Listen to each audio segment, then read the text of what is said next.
Could Liverpool be about to step up their interest in Cheick Doucoure? Hey guys, welcome back to the channel. Welcome to another video. Yes, today's video we're talking about Cheick Doucoure of Crystal Palace and how speculation on his future is beginning to snowball and gather momentum amidst the interest of Liverpool Football Club. Now we know, of course, Liverpool have been on a mission this summer to try and rebirth and resurrect and strengthen their midfield.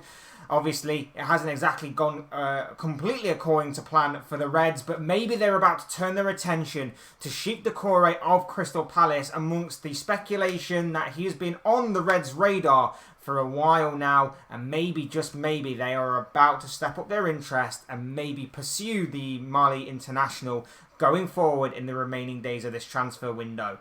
We're going to be talking about Cheick Doucoure, about Crystal Palace and Liverpool and everything else in between. But before we go any further, I would like to remind you to please like the video and also subscribe if you're new. Both things are always very greatly appreciated. But for now, also get involved in the comment section. Of course, get involved in the comment section. I'm sure you have a lot of interesting thoughts, comments, opinions, predictions, feelings, whatever you want to call it. And that will make for great and interesting reading down below in that comment section. So do get involved down there. Otherwise, let's begin the video. Let's get into the video. Let's talk Cheick Doucoure, Liverpool, and everything else in between. Look, first and foremost, let's say this. Liverpool's transfer strategy this summer has been different. It has been strange. It has been crazy, bizarre, abysmal, embarrassing. Whatever bad word you want to use like that, it has been shocking how badly run this club has become. It starts off great with the signings of Alexis McAllister and Dominic Szoboszlai, and then it kind of does a complete 180, and it hits a tree, and then it hits a brick wall, and then it's all kind of gone absolutely spiraled out of control. We spoke this morning about Liverpool signing Endo, and we said that to me reeks of a panic buy. A panic buy because Liverpool lost out on their two top targets in Romeo Lavia and Moises Caicedo over the course of this past week, both to Chelsea, of course, both rejecting Liverpool in favour of the Blues, and Liverpool needed a very quick and easy transfer to, of course, try and appease the fans and say, we are doing stuff, we've done this. To me, it doesn't work. I said this morning, I hope it works. I hope it works out for the best. Endo is an underwhelming signing. Endo is not a particular signing that I would have put on my list of players to come in this summer. He's not at all a player that I would have wanted as my first choice midfield options. But I hope that I'm proven wrong in weeks, months, maybe even a year to come, and that I'm going to hold my hands up and say I was wrong to doubt Endo, I was wrong to doubt the club. But that's the situation we're at now. And for me personally, it's the situation I was at, and I alluded to it this morning. This club has completely lost my trust in these transfer situations now. We used to go about our business in a kind of shrewd and secretive manner in which we would hold our cards close to our chest until obviously the time came where we needed to play our card and we needed to release public into the public domain to, of course, say, we've gone after this player, we've gone after that player. We messed it up with Caicedo and Lavia. Too much information was released to the public and it was left embarrassing and left with egg on our face. And it was embarrassing, it was ridiculous, it was stupid, and we ultimately gambled on stuff that shouldn't need to have been gambled on, and that's why we lost out on two of our top targets. With Endo, slightly different, because obviously, like I say, we're normally used to the secretive kind of operation that Liverpool run when it comes to transfers, and that was more of the Liverpool style that we're used to. Getting things done behind the scenes and then releasing it. Comes out the blue. You don't even know about it. It just comes out the blue. That's what happened with Endo. But let's face it, like I said this morning, that was an easy signing to make. Easy signing to make. With Doucoure, not as easy. Not as secretive, because I have heard rumblings and rumours over the course of the past couple of weeks or so that Liverpool have been monitoring the Doucoure situation and maybe keeping him on their radar. So it's not as secretive, this one. But again, it's slightly easier than probably Lavia. Slightly easier to make than Caicedo, both of which were big money players, both of which had a lot of interest in them. Doucoure, to me, doesn't seem to have a great deal of interest, and if there is interest, he's probably going to choose Liverpool over the other teams that are going to be interested, with all things considered, because bigger club, that kind of thing. It's an underwhelming signing. Like, don't get me wrong, he ticks a lot of boxes that Liverpool need. Liverpool need a midfielder, ticks that box. Liverpool need physicality and someone who's going to be strong, someone who doesn't mind doing the dirty work, and a bit of an engine in that midfield. Doucoure ticks those boxes. But is it the best that Liverpool can get? Is it the best that Liverpool should be aspiring to get? No. But why is that? It's because we've hit the reset button on our transfer policies. Because we've hit the reset button on our transfer strategy. It's because that if this deal was to be made when Jurgen Klopp first took over, I'd be sat here right now going, you know what? Let's give this guy the opportunity. And this is nothing on Doucoure, by the way. Doucoure, if a move does materialise, he'll be jumping at the chance to go to Liverpool, a club like Liverpool with big history, big heritage, and of course to be playing under one of the best managers in world football currently, and around some of the best players in world football right now in terms of your Mo Salahs, your Alisson Beckers, Trent Alexander-Arnolds, that kind of thing. My issue, like I say, is on the club and the way they've hit the reset button on this. Like I say, if this was to be a transfer when Klopp first came in, I'd be on the fence a bit more and I'd be saying, look, let's give this guy an opportunity. Let's see where this transfer strategy takes us.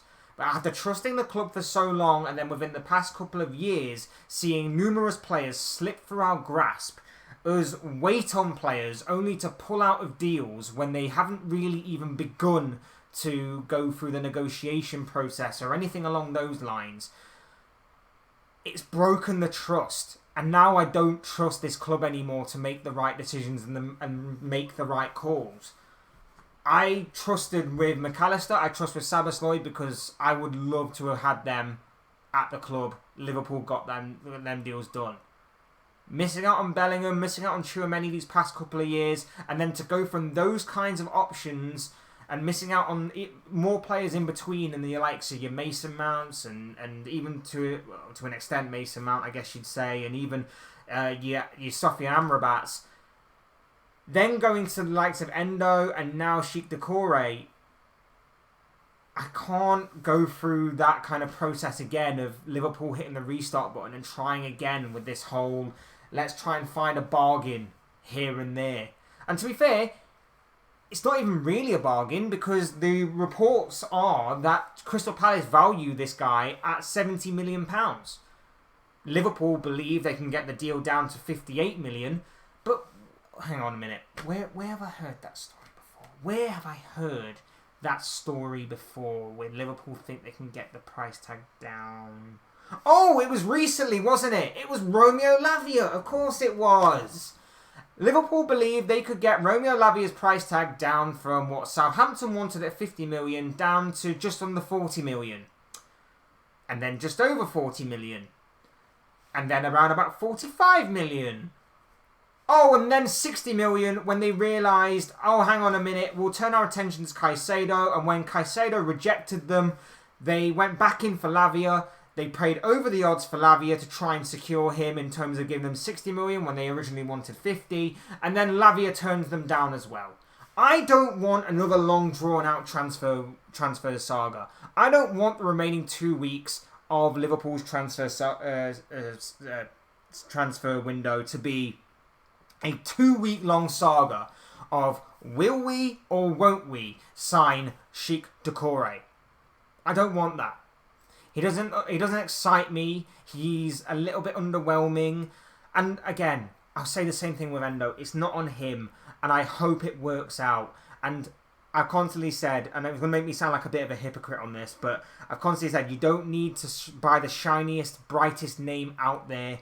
You don't need to pay ridiculous amounts of money to get a gem of a player. I hope this is a gem of a player. I hope that Jurgen Klopp can make this guy better than what I've seen at Crystal Palace. Better, and he can grow and he can evolve his game. I hope that is the case.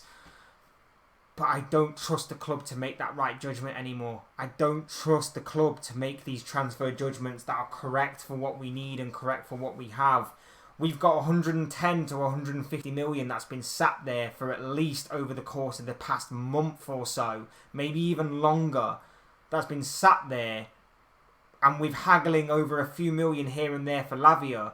We go in for Moises Caicedo, all guns blazing, put the money down on the table like the big club we should be, and we should have done that at the peak of our powers, by the way. I'll say it before I say it again. We should have shown that level of ambition and that level of promise and that level of being a big club when we were at the peak of our powers and we were winning major honours and we were challenging for major honours and we were absolutely at the top of our game. That's when we should have been doing it, not when we were on the verge of being knocked out of the Champions League, not when we're on the verge of maybe missing out on the Champions League and maybe some sort of European competition altogether, because teams are catching up with us. You see the likes of Newcastle that are improving, United improving under Eric Ten Hag, Chelsea obviously building a very exciting project under Maurizio Pochettino.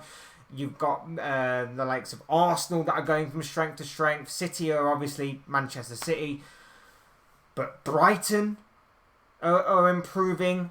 Like, these kinds of teams are the ones that are catching up with us. And we were seemingly head and shoulders above the rest and competing with Manchester City. And the moment that we've gone down a few levels, that's when we start to show this kind of promise.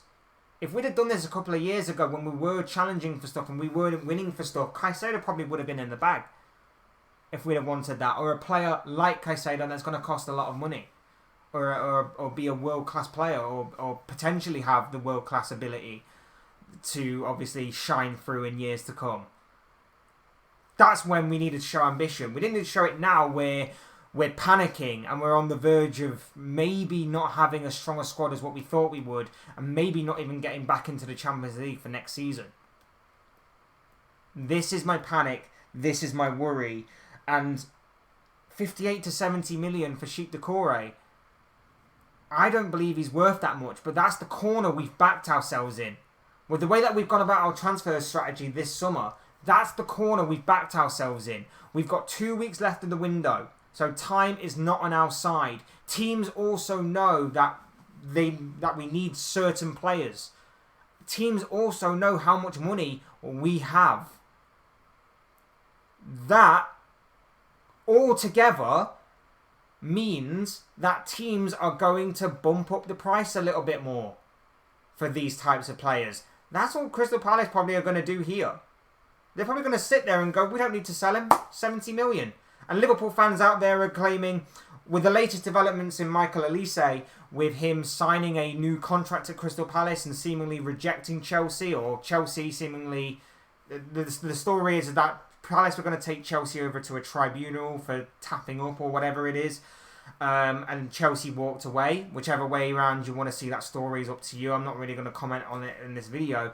But with now Palace keeping Olise, they seem to think that maybe, just maybe, Palace may be open to signing other players. And maybe that could include Doucoure. It's not out of the realms of possibility, but it's seemingly unlikely. If we are to get him, we're probably going to have to pay out big money because of the corner we've backed ourselves in. And that is no one's fault other than the club, Klopp, everybody else in between. It's just the way that we shot ourselves in the foot. We shot ourselves in the foot, and then we shot ourselves in the other foot. That's how bad and how much of a car crash and an absolute train wreck this summer transfer window has gone. After seemingly going very well at the beginning, like I say, signing Szoboszlai, signing McAllister, we shot ourselves in the foot. And it's embarrassing and it's ridiculous. And like I say, I want to be positive. I really do want to be positive. I hope Doucoure works out. I really, really do. Because at the end of the day, we're clutching at straws a little bit with this one. I hope it works out. I hope I'm proven wrong in a few months, maybe even a year's time on Doucoure. And maybe it's actually going to be a blessing in disguise that our attention was eventually turned to this guy. But I just don't see it for the money that we're paying for him. I don't see it in terms of the overall quality of the team and himself and everything. I personally do not necessarily see it. And that's a worry for me. And I'm worried about the team. I'm worried about the overall level. And I'm, like I say, I think it's nothing on him. It's nothing on him at all. It's just the way that this club has decided to operate.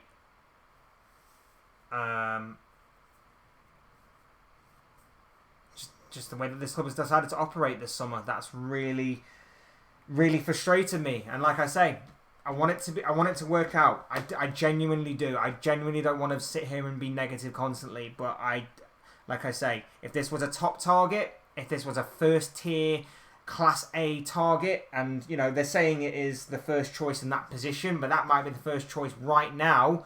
As I said with Endo this morning, why wasn't this transfer business done and dusted before the season kicked off? Why wasn't this guy the first name at the top of that particular summer transfer list? Because we had targets before him.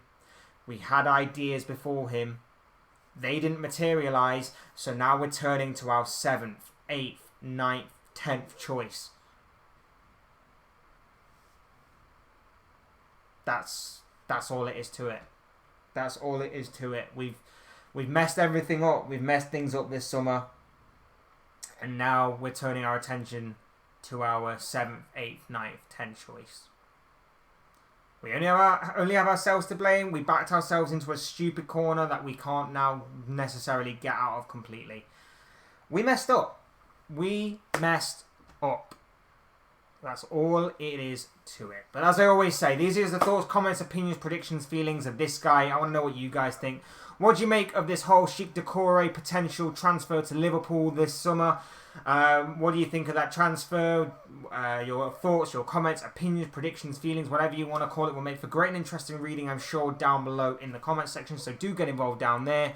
Otherwise, hit the like button on the way up if you enjoyed the video. Subscribe if you're new or want to see more content like this. Both things always and forever be greatly appreciated. And as always, thank you all so much for watching and listening. I've been Fletch. This has been another Fletch Talks video, and I will see you all again soon in another video or live stream or whatever it may be. Cheers, guys. Have a good day.